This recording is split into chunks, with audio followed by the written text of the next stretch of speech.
चिरन बसुमतारी बिथां बांद्राय भोट लानानै देरहागोन। लास्ट इलेक्शनाव सोमनाथ नार्जारी बिथां बिजातिमोन 28 निफ्राय ओमफ्राय एसे भोटनि थाखाय जों देरहाफेराखै।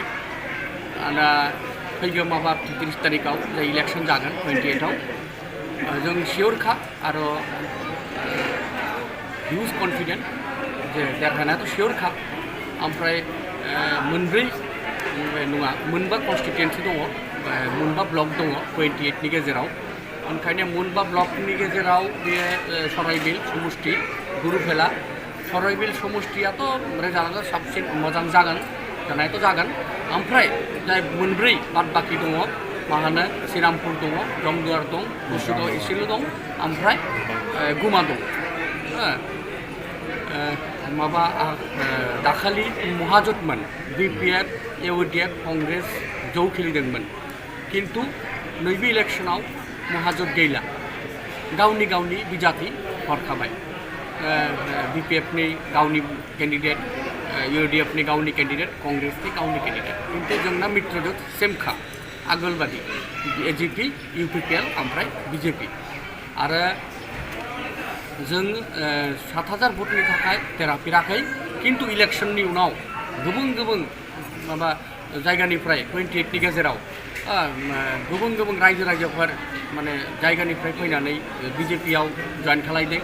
ओमफ्राय 5-6 हाजार UPPL आव जानायखौ जइन खालायदों। एप्रक्सिमेट 15-20 हाजार सुबुंफोर BJP आरो UPPL आव जइन खालायदों।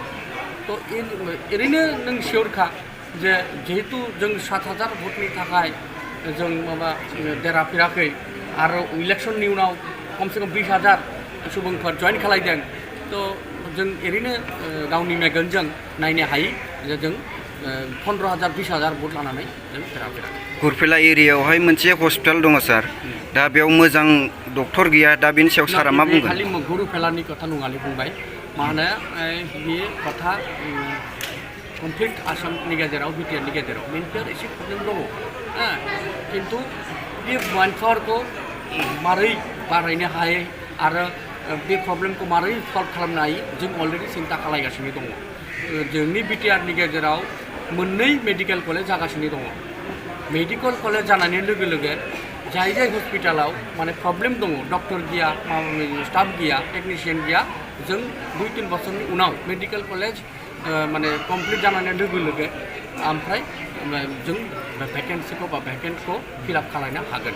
जे जास्ट खालि गुरुफेलानि प्रब्लेम तथापिও माबा आं मिटिङाव अलरेडि डिक्लेयार हरखाबाय जे सासेल' डक्टर आं गुरुफेलायाव एंगेज खालामगोन भेरि सुन।